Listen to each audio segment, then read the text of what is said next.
In a world often divided by borders, beliefs, and ambitions, one man emerged from humble beginnings to become a beacon of hope, compassion, and unity. His name is Jorge Mario Bergoglio, but the world knows him as Pope Francis, the first pope from the Americas, the first Jesuit, and a pastor whose heart beats for the poor. This is the story of a life shaped by faith, resilience, and an unshakable commitment to humanity. A journey that began in the vibrant streets of Buenos Aires and led to the sacred halls of the Vatican. Buckle up, because this is no ordinary tale. It's a story of a man who dared to live simply, love deeply, and change the world. Picture Buenos Aires, Argentina, in the late 1930s. The city hums with energy, tango music spills from cafes, street vendors hawk their wares, and the aroma of empanadas lingers in the air. It's here, in a modest home in the Flores neighborhood, that Jorge Mario Bergoglio is born on December 17, 1936. The eldest of 5 children, Jorge is the son of Italian immigrants, Mario and Regina Bergoglio, who fled Mussolini's Italy in search of a better life. Argentina, with its vast plains and promise of opportunity, is their new home. But life isn't easy. Mario, a railway accountant, and Regina, a dedicated housewife, work tirelessly to provide for their growing family. Young Jorge grows up in a tight-knit community where faith and family are the cornerstones of life. His grandmother, Rosa, is a particularly profound influence. Every morning, she takes little Jorge to her home around the corner, filling his days with stories of faith, Italian heritage, and the importance of helping others. Rosa's devout Catholicism plants a seed in Jorge's heart, a seed that will one day grow into a calling. But as a boy, Jorge is no saint. He's a spirited child, full of energy, who loves soccer and dreams of playing for his beloved San Lorenzo club. He roams the unpaved streets of Flores, kicking a makeshift ball with friends, unaware of the extraordinary path that lies ahead. The Bergoglio family's life is marked by a stroke of providence. In 1927, Mario and his parents had booked passage on the SS Principessa Mafalda, a ship bound for Argentina, but financial constraints forced them to delay their journey, and they took a later ship instead. The Principessa Mafalda sank off the coast of Brazil, claiming nearly 300 lives in what became known as the Italian Titanic. As Jorge grows up, he hears this story often, a reminder of how close his family came to tragedy and how divine providence spared them. It's a lesson in gratitude that he carries with him always. As Jorge enters his teenage years, Argentina is a land of contrasts. The 1940s bring political upheaval, with Juan Perón's rise to power and a growing divide between the wealthy elite and the working class. Jorge, now a bright and curious young man, attends a technical school, earning a degree as a chemical technician. He works in a laboratory, analyzing food samples, and even takes a job as a bouncer at a local nightclub to make ends meet. These experiences ground him in the realities of ordinary life, teaching him the dignity of labor and the struggles of the working poor. But beneath his practical exterior, a deeper question stirs. What is his purpose? At 17, Jorge has a life-changing encounter. On September 21, 1953, he visits his local church for confession. There, in the quiet of the confessional, he feels an overwhelming sense of God's presence. It's as if a light pierces through the ordinary, calling him to something greater. He later describes this moment as a bolt of lightning, a divine invitation to dedicate his life to God. Jorge doesn't hesitate. He begins to explore a vocation to the priesthood, but his path isn't straightforward. His father, Mario, hopes he'll follow a secular career, and his mother, Regina, is skeptical of his sudden religious zeal. Yet Jorge is determined, driven by an inner fire that won't be extinguished. In 1958, at the age of 22, Jorge enters the Society of Jesus, the Jesuit order known for its intellectual rigor and commitment to social justice. The Jesuits' motto, Ad Majorem Dei Gloriam, for the greater glory of God, resonates deeply with him. But the road to priesthood is demanding. Jorge spends years in formation, studying philosophy and theology, teaching literature and psychology, and serving in impoverished communities. He learns to live simply, cooking his own meals and traveling by bus, even as he rises through the ranks of the order. His humility and humor endear him to those around him, but his resolve is tested by personal tragedy. In 1961, Jorge's father, Mario, suffers a heart attack during a San Lorenzo soccer match and dies shortly after at the age of 53. As the eldest son, Jorge steps up to support his mother and siblings, balancing his Jesuit training with family responsibilities. The loss deepens his empathy for those who suffer, shaping his understanding of life's fragility. Years later, he reflects, "We are made of relationships. We are made for life." This belief becomes a cornerstone of his ministry, driving him to connect with people in their joys and the sorrows. By 1969, Jorge is ordained a priest, and in 1973, he is named the Jesuit Provincial for Argentina, a role that places him at the helm of the order during a turbulent time. Argentina is gripped by political violence, with a military dictatorship clashing against leftist guerrillas. The dirty war claims thousands of lives, and the Catholic Church is caught in the crossfire.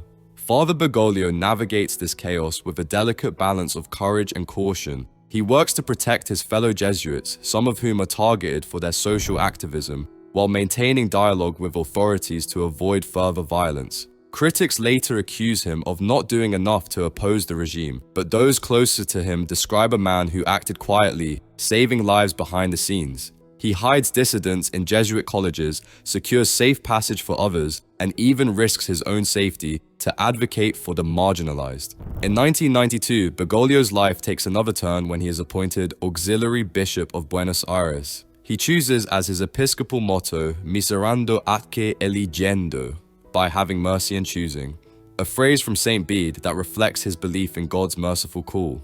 As bishop and later archbishop in 1998, he earns a reputation as a slum bishop, spending time in the city's poorest neighborhoods, sharing meals with families, and celebrating Mass in makeshift chapels. He rides the subway, cooks his own dinners, and lives in a simple apartment, eschewing the grandeur of the Archbishop's palace. His commitment to the poor is unwavering, and his preaching is direct. The Church must go out to the margins, to the places where people are hurting.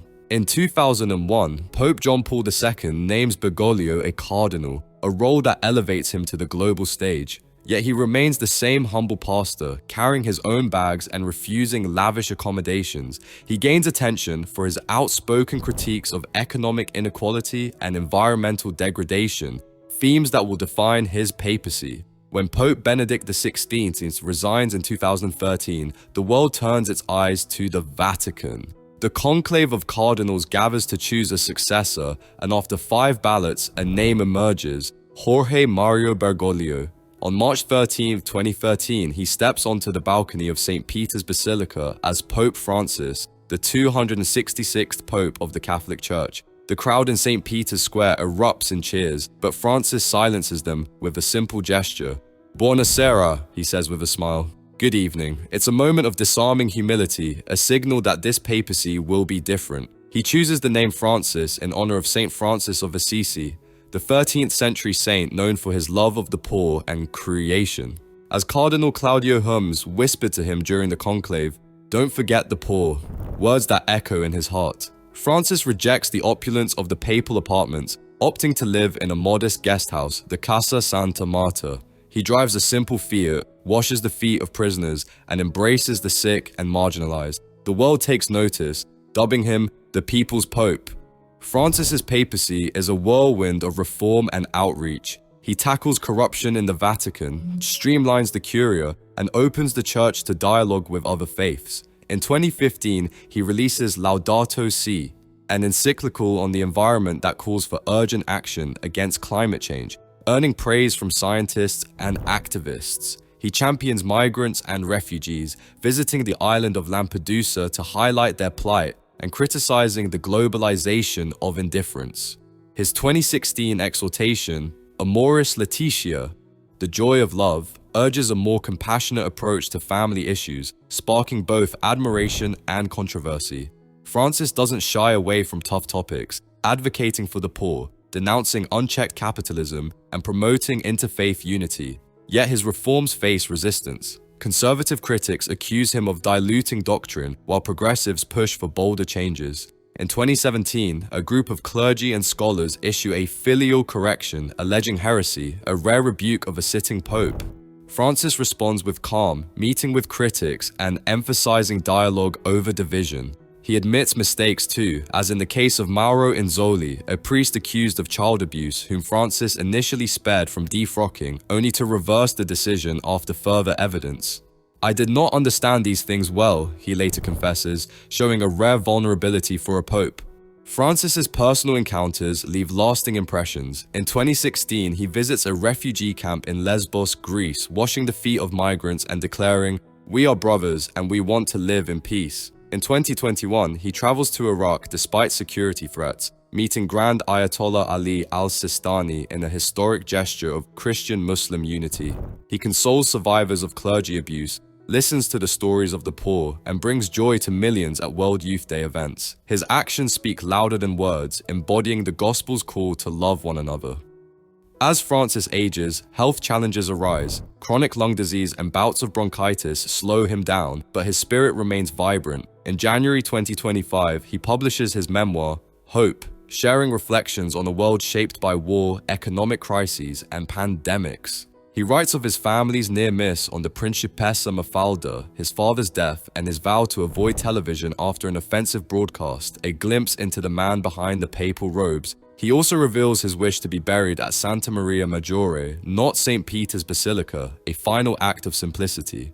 On April 21, 2025, just hours after delivering his Easter address, Pope Francis passes away at 88 in his Casa Santa Marta residence, succumbing to double pneumonia. The news shocks the world. Cardinal Kevin Farrell announces, "The Bishop of Rome, Francis, returned to the house of the Father. His entire life was dedicated to the service of the Lord and his church." Tributes pour in from presidents, imams, rabbis, and ordinary people, all touched by a pope who lived as a pastor, not a king.